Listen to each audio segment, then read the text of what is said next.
Welcome back to ESBR Boxing's YouTube channel. Delighted to be joined by Paul Kelly. It's the final boxing betting tip show of the year.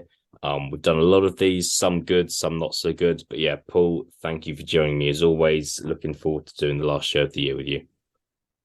Yeah, absolutely. I think we've definitely won some punters a bit of money across over the year, but then we've also had some stinking tips as well. So hopefully we can end the year on a high.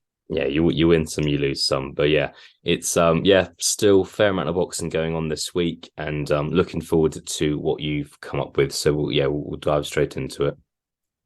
Yeah, so I may as well just go with the UK boxing first. Obviously Chris Billiam-Smith is fighting in Bournemouth this weekend, and he's headlining, and we've already butchered his name in the preview, so I'm not going to try and do it again. But if you want to go and look at the Chris Billiam-Smith fight, yeah, he's the main event, and I think we touched on it in the preview show, didn't we? That this guy, although he's not fantastic, he's not too bad either. However, if Chris Billiam-Smith is wanting to fight for world titles next year, he needs to be doing a job on this guy.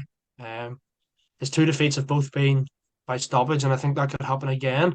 However, the stoppage price for Billiam-Smith is like 1-4, so I think your best bet here is to pick, pick a round or a couple of rounds. So yeah, my first tip, I've gone for Chris Billiam-Smith to win by stoppage in rounds 4-6.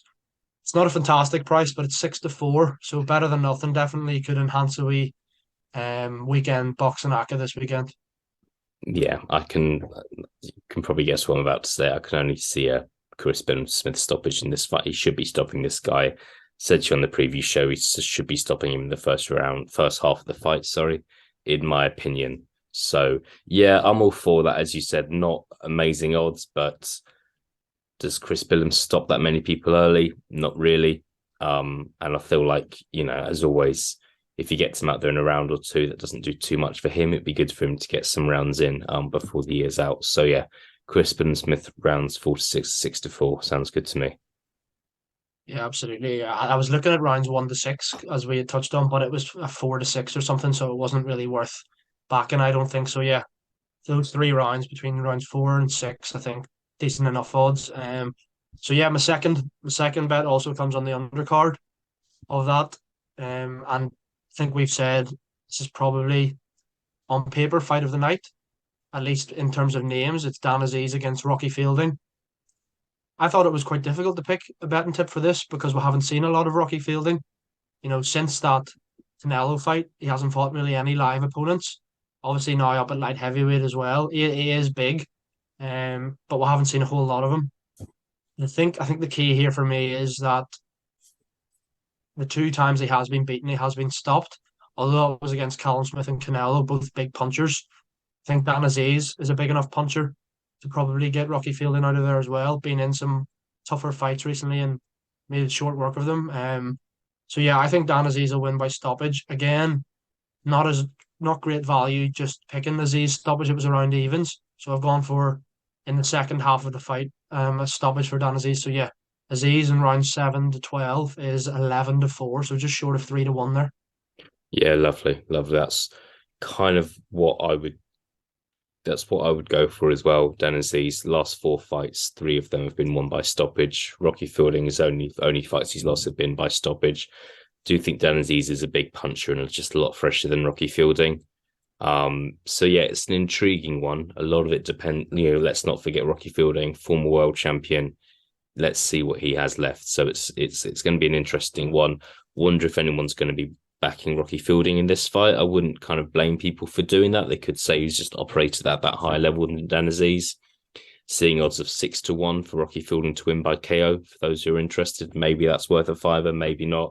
Rocky Fielding just to win is 3-1. Again, not where my money's going, but just putting it out there for those who are interested. But yeah, I like the sound of that one as well, Paul. Yeah, I'm not too sure. We don't really know what to expect from Rocky Fielding, so I think the safe money is back in Azeez.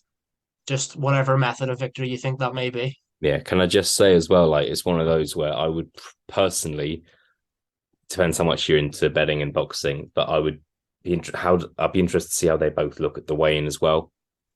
Just kind of look at the size difference. Does Fielding, with respect, look old then? and I'd probably place a bet after the weigh-in on Friday afternoon personally. So that's what I'm kind of looking forward to, and then maybe placing a bet after that. Yeah, definitely. I think weigh-ins are a good shout, especially because we haven't seen him a lot of Rocky Fielding at light heavyweight. I think that's definitely a good shout, Elliot. Definitely. Looking forward to it. Looking forward to it. Just as always, hope it's a good fight. You want to end the year out on a bang, so really hope this is a good old fashioned British title fight. Yeah, fingers crossed. Fingers crossed. I'll move on to my third and final betting tip, and and kind of in line with what we do in the preview, I've gone for an underdog here.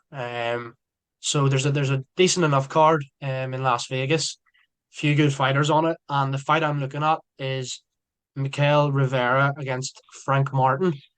Both undefeated, both have a good few stoppages on their resume. Martin is the big favorite here. However, I'm going to back Rivera here. I've looked at his record. I think he's 24-0 and has over half of those wins by knockout now as well. It's hard when two undefeated fighters go head to head. Obviously, they don't know how to lose. Can see why Martin is the favorite. However, I think Rivera has had his season now. His last few 4 or 5 fights, he does have some good wins against fighters who have only one loss or were undefeated. So they are good wins. It's not like he's just knocked over 20 plus journeymen. So although a lot of people might not know a huge lot about these two, and I'm not going to sit here and say that I'm the biggest Mikael Rivera fan or Frank Martin fan in the world, but odds wise, I just had a look at this fight and thought, you know what, I think it's worth a gamble on Rivera. I think he was 7-4 just to win, so that's good enough odds in itself. But having looked at it, I think that if he is going to win, it'll be on points. So Mikael Rivera to win on points at 10-3 is my third and final betting tip. Nice one, yeah. An intriguing fight in the lightweight division. You've got to think whoever wins this fight could be in line for, a bigger fight in 2023. Rivera, I think, in my opinion, more people are aware of, has had more fights as well. I do look at form when I think about betting tips and predictions, and Rivera, obviously undefeated, but his last 3 fights have all been won on points, and wouldn't mind betting that trend's going to continue against Frank Martin. So yeah, not against that. I think that's the tip of the weekend for me. The ones that you've given, Rivera on points 10-3. That's in terms of value. I think that's the best one. Definitely, yeah, there is a great value there. I think it's just a matter of, is they're both undefeated. It's difficult to tell. But yeah, I think that has a good chance of coming in. I do think it'll go the distance. So another market you could probably look at would maybe just be the fight to go the distance if you couldn't pick a winner. But yeah, Rivera on points, tasty odds, so that's why I've gone for it. Yeah, nice one. Cool. No, nice little show to end the year on, Paul. As always, I will ask you to put those three tips into a treble and see what results we come up with. Yeah, so just to go over them again. Chris Billiam-Smith to win by stoppage in rounds 4-6. Dan Azeez to win by stoppage in the second half of the fight. And Mikael Rivera to win on points. If you put them into a treble, you're getting odds of just short of 40-1. So we're ending the year on a big one.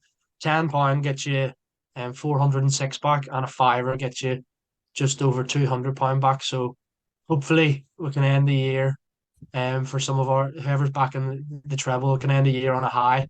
And there you can get 200, 400, however much you place on the bet. You last minute Christmas present shop, and there you go. You've made the money from your boxing bets. So hopefully, hopefully that comes in.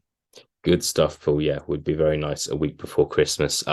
As mentioned, this is the last show of the year. We'll try not to get too emotional. We will be back in January. Plenty happening in January. I mean, but Gervonta Davis is fighting, Beterbiev versus Yard, Liam Smith versus Chris Eubank Jr. So there'll be lots more betting tips to come in 2023. Looking forward to touching base with you again then, Paul. Yes, so Elliot, all the best. Cheers. Merry Christmas to everyone.